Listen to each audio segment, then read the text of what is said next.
We have another guest with us, a brand new guest. A friend to many, a stranger to no one.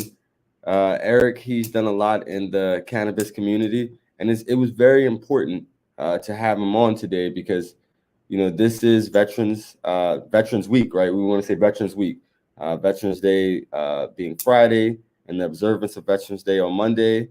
And Eryck, he does a lot for the cannabis ecosystem, but especially the veterans, and that's why it was important to hear from a vet, and to talk about cannabis from a veteran's perspective. Hey, Eryck, how you doing? Thanks for joining us. Martin, it's great to be here. I appreciate you having me on the show. People over politics is critical. And, the truth is, people are the politicians. And so we need to make sure we've got those elected officials that are doing the right by the people, for the people. Wow, it's so important that you say that because I commonly say that there are more people than there are politicians, and I commonly say that you know um, special interests have lobbyists, right? And the people, they only have the advocates and the elected officials. They're elected advocates, right? So, you hit that spot on the nose, Eryck. But for people who don't know about you, tell them a little bit about what you do and who you are. Sure, sure. My name's Eryck Stamper. I'm the founder of Veterans Initiative 22. We're kind of twofold, hiring and business practices for veterans, family, and first responders in the cannabis, alternative, and holistic healthcare space. On the other side of the coin, we work with a lot of the license holders from cultivation, processing to dispensaries, and even in the ancillary world, trying to find job opportunities for veterans and their family, and working to, one, most importantly, reduce that number of suicides that are still estimated. We'll talk about this in a moment, still estimated at 22. And so, you know, our incentive is discussing and memorializing those that have taken their lives through cannabis by offering a 22% or greater on medicine. So currently we've got a no-cost education as well as no-cost evaluations for veterans in Maryland. And I think that's really part of what we're trying to do is make sure our veterans have critical access to life-saving medicine. Absolutely. Absolutely. I mean, I think what you're doing is important, and it's important work, and I'm seeing you connecting, bringing veterans together. One of the things that I've learned over the years is it is actually free to become, a medical patient, if you're a veteran, right? Is It that is now. Initially when the program was going into place, everyone had to pay, obviously one to see a caregiver, a provider offering, evaluations for medical cannabis. The other was fees to the commission itself to acquire a card.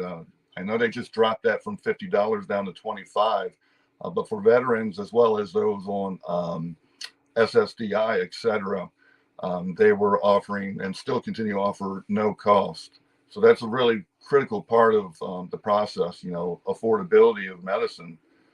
In true, no other medicine in the state of Maryland you have to pay to get credentials to have access to. So right there looks like there's some discriminatory practices against the medicine. sure? We're still fighting to end that stigma. So Sure. thankfully, the state has recognized veterans and folks on SSDI. And just to better understand this, I know I spoke to a veteran, uh, I believe V Initiative 22 person, and she explained to me like if you're a veteran and you become a medical marijuana patient, you lose some, um, I guess, some status with the VA, or there's some things that are not afforded to you anymore because you chose holistic medicine as opposed to the overprescribed opioids. Is that can you better explain that to me? So, as we all know, cannabis is still illegal at the federal level. We haven't descheduled it yet. I know we're awfully pretty close to. There's some bills now that I think are getting some headway. So the VA still has to look at that. They're not recommending, and we can't use the word prescribing cannabis to any patient for that matter, much less veterans. Good part is there's some really good open discussions now at the VA. So remember, states that have approved medical cannabis programs We do not lose any rights. We do not lose any access. And they've got a policy written in black and white that stipulates what we can and can't do. They want us to talk to our doctors, and who doesn't want to talk to their doctor about their medical intake and needs, right? And so, here we are quite a few years later. If anybody knows the name Dr. Sue Sicily, she was with the University of Arizona, and she got let go for cannabis research. She picked up with the Scottsdale Research Institute, where she thereby sued the federal government and won for qualitative medicine to use for research. That led to 7 DEA-approved grows. She was one of the winners. Right now, she has, this is critical in the research world, she has 2 IRBs at 3 Veterans Administration hospitals right now, and they're working out the details to use that federally approved cannabis to start research. So we are this close to get there. If you were at the Cannabis Science Conference recently in Baltimore at the Convention Center, you noticed for the first time in U.S. history, the VA had representatives on the veterans panel. The PTSD suicide prevention team sat on our veterans panel and discussed cannabis at the federal level. So we are seeing some strong changes. We're seeing some leadership in other states that run VA facilities openly talk about the importance of cannabis in the future for veterans. So we are very close. And, as soon as we get that green light, the VA is on board. We've had many talks here in Maryland at the research department. So we just have to crack that federal nut, get this research going, and we're going to see some reduction in suicides. And let me caveat this by saying there is a recent report, and this is horrific. The VA databases were miscalculating suicides. And so we think that number 22 is horrible. They're now estimating 44 veterans daily committing suicide. So things have changed dramatically in just the last 2 months with reporting of suicides amongst our veterans. And we also got to remember, too, not all veterans that served, even in combat or otherwise, don't have access to VA health care, right? So they were dishonorably discharged. There's a chance that they're suffering even greater without health care. So there's a lot of things going at the federal level. We need to continue to fight and make changes, even at the state level. No, I mean, you brought up something scary, the fact that miscalculating, that it could be even greater number. So that's scary. But the thought is of course we look forward to it being scheduled. We look forward to more research being done, because the more we learn about the plant medicine, the more it can only benefit us, right? But just segueing from plant medicine, I know a little bit about the cousin plant to the cannabis plant, the hemp plant, right? So as I tell many people, right, I say that you can consume the plant in many different ways, and it has so many different uses, many of which we're still discovering. And so, like, for people who are against necessarily the therapeutic or the recreational use of cannabis or hemp, I say, what about the utility of it? What about the industrial use? Hemp has over 3,500 uses, right? At least that we know of. 25,000, sir. Yes. 25,000. Look at you correcting me. Exactly. 25. Let me up the scope. 25,000. And so, can you tell me more about the hemp plant and why it's going to be important? For me, I'm telling everybody they should start building with hemp crate. I know it's still expensive, but as more people use it, I believe the price will drop. Yeah, without a doubt. So, part of the work I did with Veterans Initiative 22 after I got out the military, I went to a therapeutic voc and rehab in the agriculture space. And part of that 1 year programming where they took care of me fiscally and re-educated me back into the world from military life, I had a concept of agriculture. And so my theme was creating a hemp farm. And during this process, I realized, the market is oversaturated for traditional CBD hemp. What we really need is a transition in our landscape and changing these farmers' minds to go to a multi-use crop like true I use the word true industrial hemp. Um, and that would be, those 25,000 products. You said we can smoke it, but now we can wear it, we can drive on it, we can live in it. Industrial hemp has traumatic impacts on our ecology. We can transition from, using trees that take 100 years to grow to utilizing a crop that takes, 4 months to grow. And so the idea there is to transition to this industrial crop, transition these farmers. We're talking thousands of acres of farmers utilizing, corn, soy, a lot of different standardized crops, and get something in their rotation to beef up some of the their revenue. Two, looking at the true infrastructure. It's going to take a lot to bring industrial hemp to Maryland. Right now, we've got about 100 plus farmers. I would say 98% of them are doing CBD farming, and the rest of it is it's research farming to find the right viability and varieties to grow, and what uses we can have for these.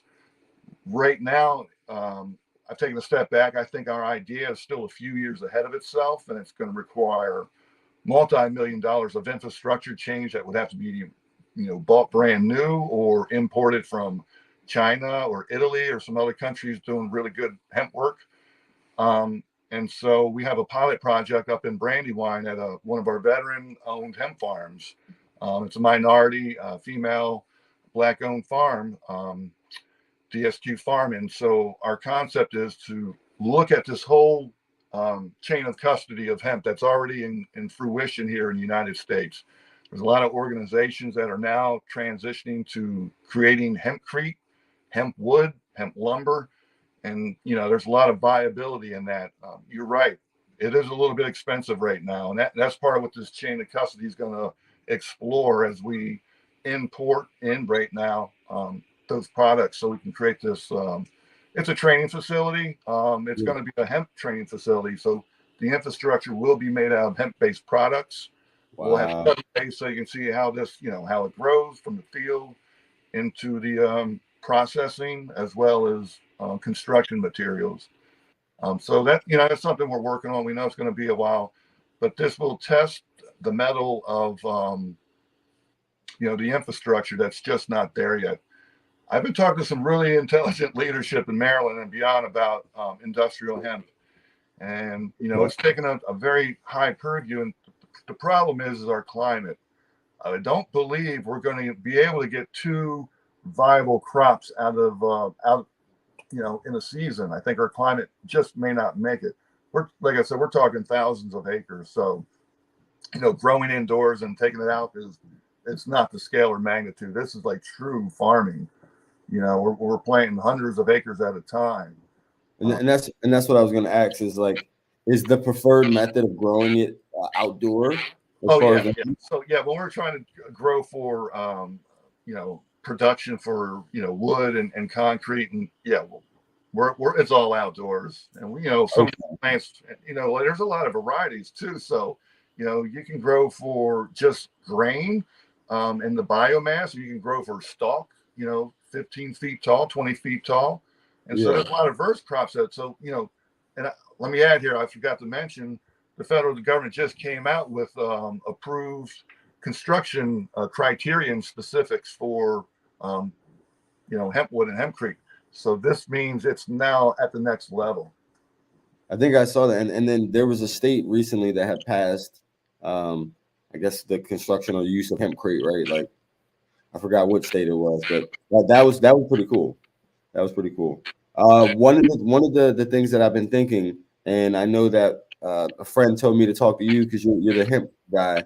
So a lot of times we have issues with housing, right? Like how we're looking at housing, how people are being housed. Of course, the veteran population in a lot of areas, makes up a good portion of that unhoused population. And so, one of the things that I've been thinking about recently, is what about tiny home communities? Have you been to any? Would you look into any? Because I think that's a great form of alternative housing, or could be, because it still is a community. It's at a lower cost. Some people don't need or want all of that home, and the thought is it still gives them, dignity to be a homeowner.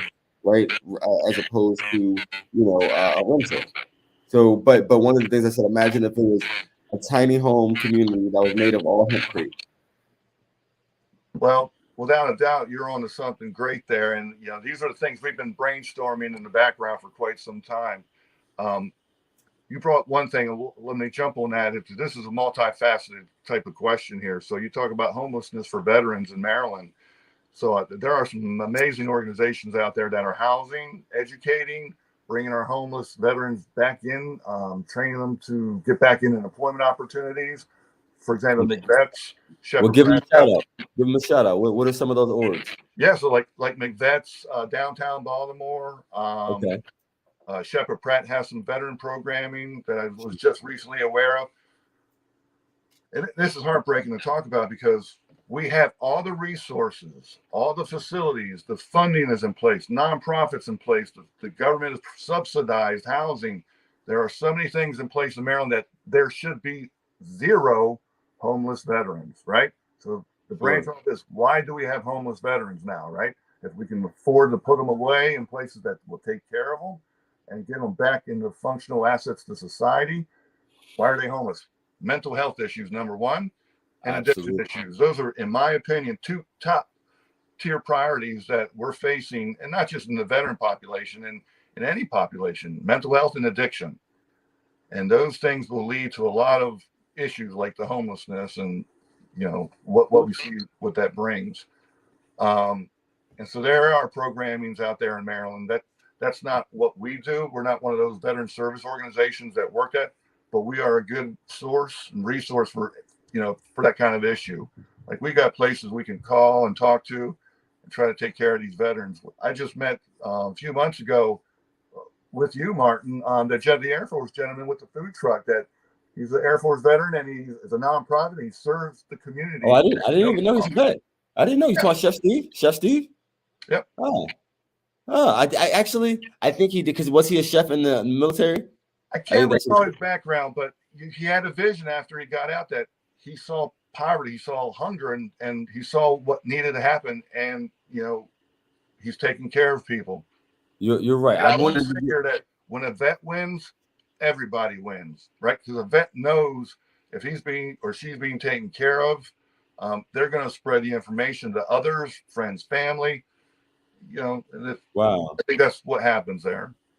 Well, I mean, one of the things is just uplifting Chef Steve. If nobody knows, it's a nonprofit called Hunger Free Zone, and Chef Steve cooks hundreds of meals a day, goes out in the community and gives these meals out for free. One of the great things about these meals is that a lot of times they're healthy vegan options, and so a lot of times you don't have vegan options just readily available in these food deserts. So definitely big ups to Chef Steve and his mission to feed people every day. I think they have a mission of trying to give out 200 meals every day, which is definitely commendable for sure. One of the things I wanted to ask you, Eryck, was we have legalization, right, coming. So what is on the veterans agenda as far as what they want to see in the cannabis framework coming forth in Maryland and doing better on? That's a long question. There is so much that can happen now that we're transitioning. So if anybody doesn't know, we just approved adult usage here in Maryland with a yes on 4 vote, supported by Eugene Monroe and a lot of great groups like Martin. We all have been engaged at the polls. We've been engaged lobbying in Annapolis. I was down in Hartford County just a few weeks ago, going door to door lobbying with Progressive Maryland. You may have caught me the other day standing on the corner down the street with a sign in the air talking about legalization. So it's been quite a while to come to this. It's been a very long road. We've seen states all around just dominate the legalization agenda. And the funny thing about that is they're taking Maryland ideas, because we've been trying to push these bills so long that we're giving the rest of the world all the great answers to how we should run a legalization program. And so, a yes on 4 only sparked another action for another House bill. And I forget what that is. It's like 874, 836.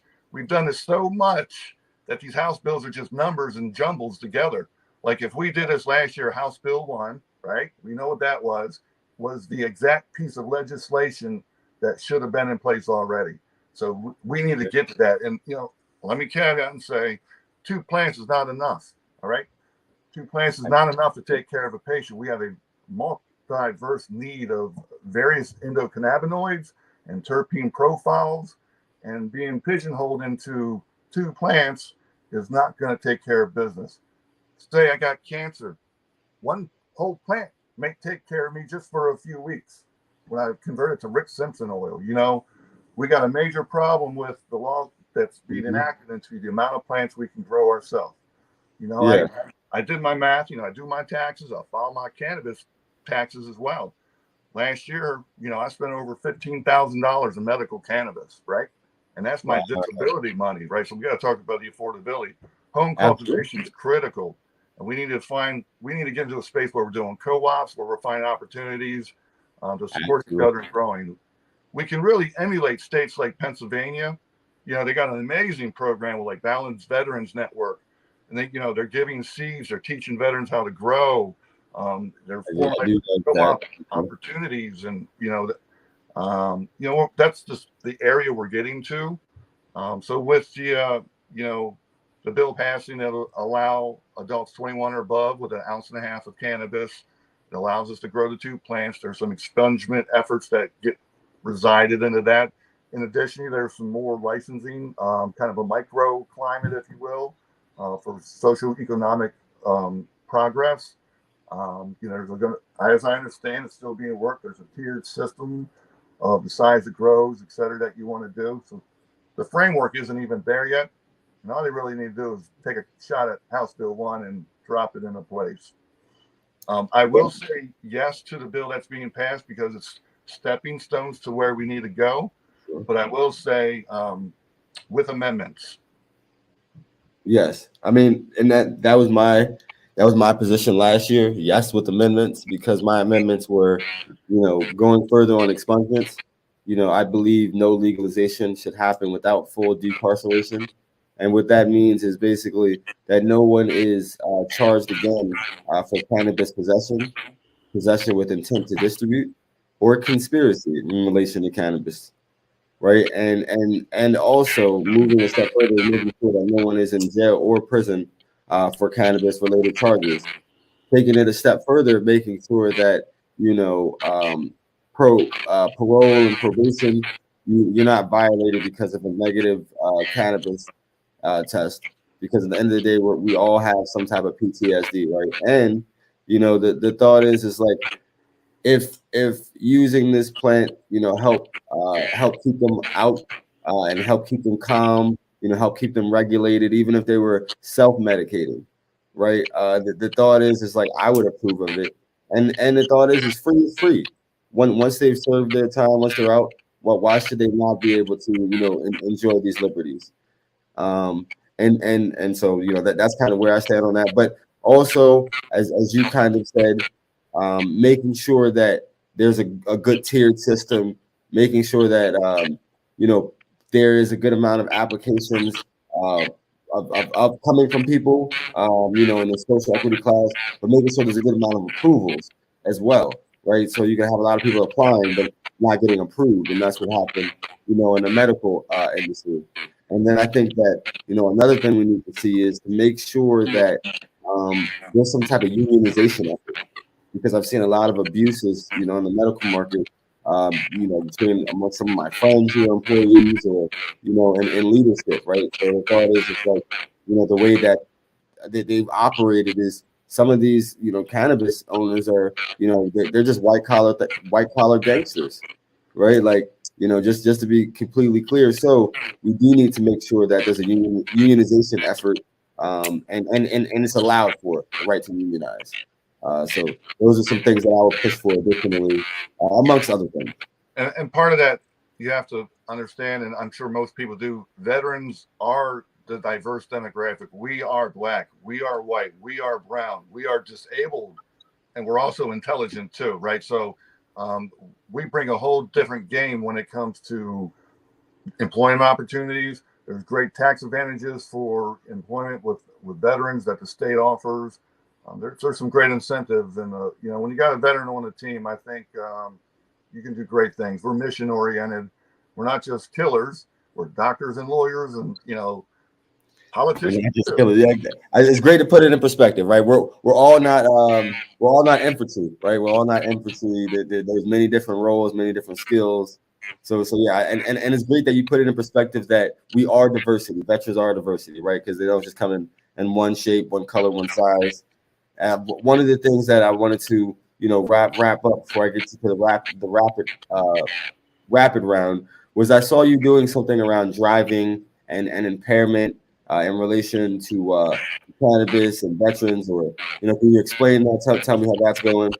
Sure. So we get a lot of grief in the work that we do in the community sometimes, and I believe if you can put a veteran in front of an atomic bomb and let it go off, we can do research anywhere. So we've been partnered with the Chesapeake Region Safety Council for about a year and a half now. There were some opportunities to engage in some safety training with local police departments. Particularly here, the one we've been working with a lot lately is Baltimore County. So we go up there and we do some basic intoxication testing and education. Really, this is a great back and forth communications with our law enforcement, proctored by the Safety Council, who really we're trying to figure out initially how intoxicated people are when they're driving under the influence of cannabis. And you'll be surprised at some of the impacts and effects that these conversations have sparked. They're realizing some of the techniques that they're utilizing are not so accurate after all. And so they're realizing, in my opinion, I've been there doing this enough, that we're not bad drivers. And, we're not drinking and driving. It's a whole different level and scope of safety. There's not a lot of deaths out there with intoxicated driving. So what we would do is we go basically power smoke for 1 full hour of our own medicine, our approved medicine, and trying to get us intoxicated as fast as they can in that time frame of an hour, and do standard field sobriety testing that you would see with anybody else. In addition, there were some techniques that they were looking at, like some eye flutter, time lapse periods. And that eye flutter one is BS. But we'll continue. Yeah, sure. So that's kind of where we're at right now. December 2nd is our final for Veterans Initiative 22. December 2nd is our final event with them.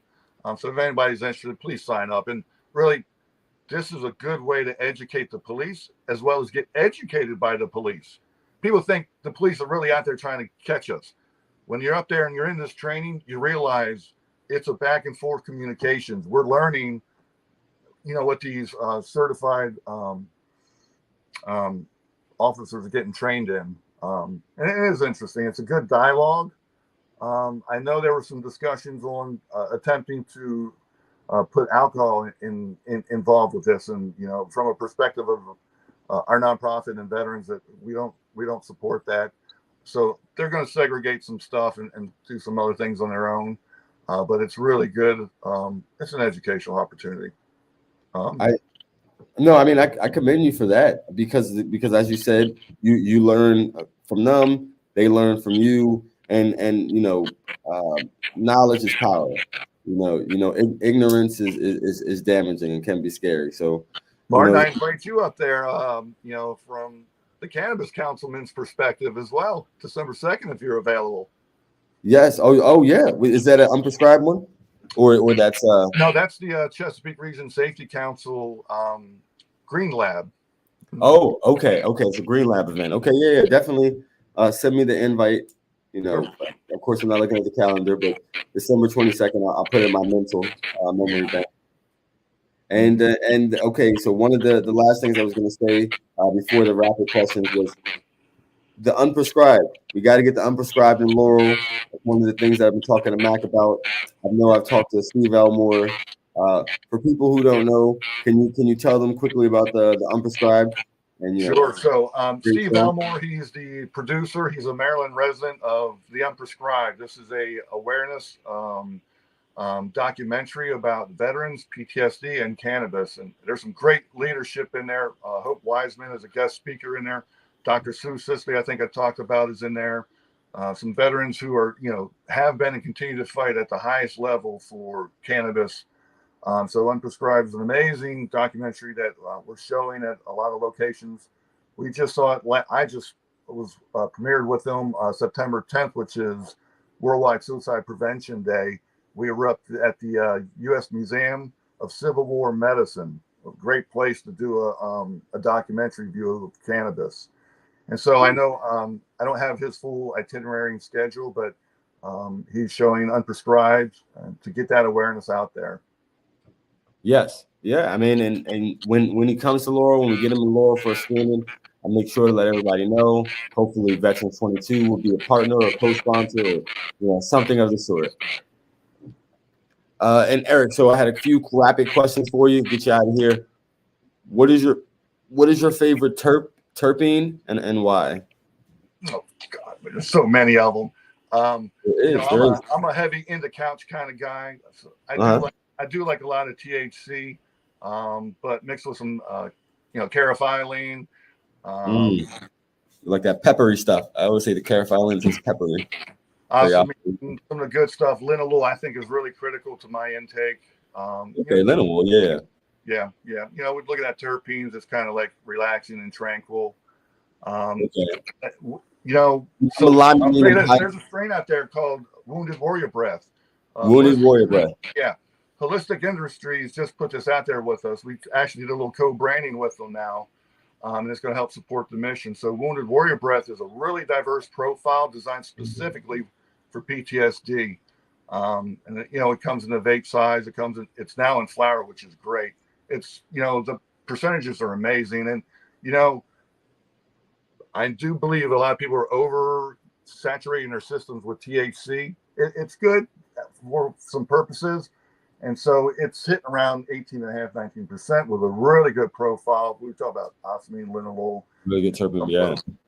I do caution some people, I do caution some veterans with things like alpha pinene or things like terpinolene.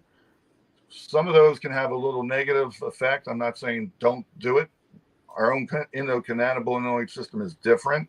So they do have a little bit of interest in creating some agitation. So I think it's important that people really get educated on those terpene profiles and what they're intaking in their body. And so journaling is critical.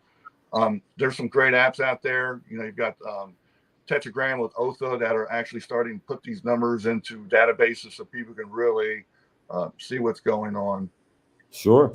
Yeah, there are some apps, and I know Tetragram is one of our local based apps. So definitely check them out. And my next question for you, Eryck, is favorite method of consumption. I was gonna break out my bong right behind me. I prefer smoking through a bong, a little bit of water, in my opinion. That's the cleanest, one of the cleanest, right? I believe it cleans a little bit more. You can see it, when you're looking at your water, because I clean it every day, a couple times a day. I use a lot of cannabis, and I think it helps hit the body quicker. I think it's a little bit cleaner way to intake. And I've tried a lot of different modalities. I've tried all the modalities, and there's so many, like 8 or 9 ways we can consume it right now. So each body's different. I just started doing a little bit of vaping lately. I'm trying to be more discreet. There is now that people complain about, like Kush is your cologne. I fully understand. So, well, my last question for you, Eryck, is favorite superhero and why? Favorite superhero and why? Oh, wow, that's out the blue. Aquaman, Aquaman. I did 23 years in the Navy. That is awesome. I don't think anyone said Aquaman yet, so you are the first one. We have our own vet Aquaman right here. Thank you, Eryck. Eryck, for people who want to stay connected with you, tell them how to stay connected with you and some upcoming events if you have some coming. Oh, great. Yeah. So we just wrapped up Veterans Day. We were with Liberty. We visited all their locations in Maryland yesterday. We're talking about that Wounded Warrior breath. So amazing. There's a new Liberty in Prince George's. Yeah, we're doing a little bit of work with Ethos right now. We did some pop-ups with them, sharing our message with Mission Believe, one of our partnered organizations. We're coming up on the colder season, so we're doing a coat drive with Ethos. We're working with Mission Believe. We're working with Pulling for Veterans, other great organizations in the space taking care of veterans. And so that's coming up in December. We'll be picking up at all the locations.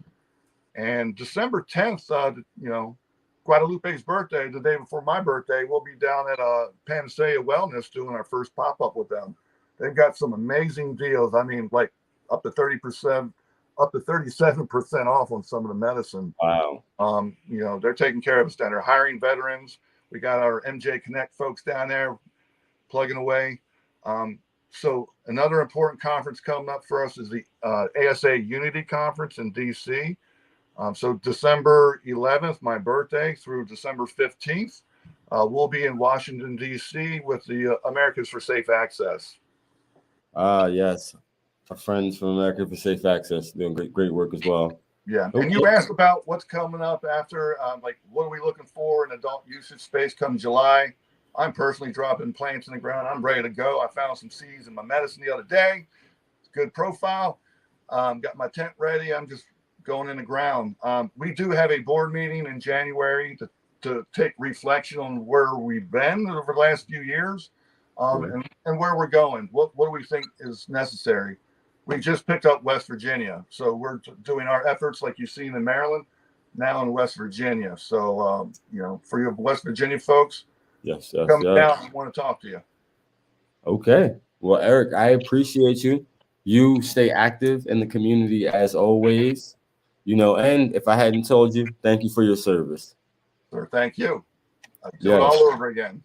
He said, absolutely. Well, appreciate you. Thank you, Eryck. Appreciate you. Okay. That was Eryck. Eryck, he is one of the beloved veterans. He does so much for the veteran community, so much for the community, and so much for the cannabis community. We still have a long way to go in getting what we would like.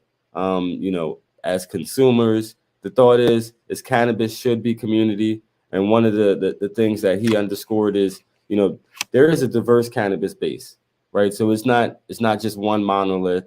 You have consumers of all shapes and sizes from all walks of life.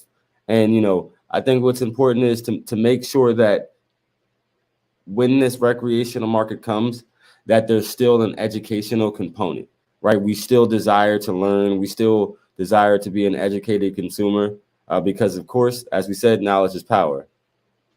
So have a good time, everybody. And I definitely want to give a big shout out to Veterans 22 and their continued effort. Peace. See you next time.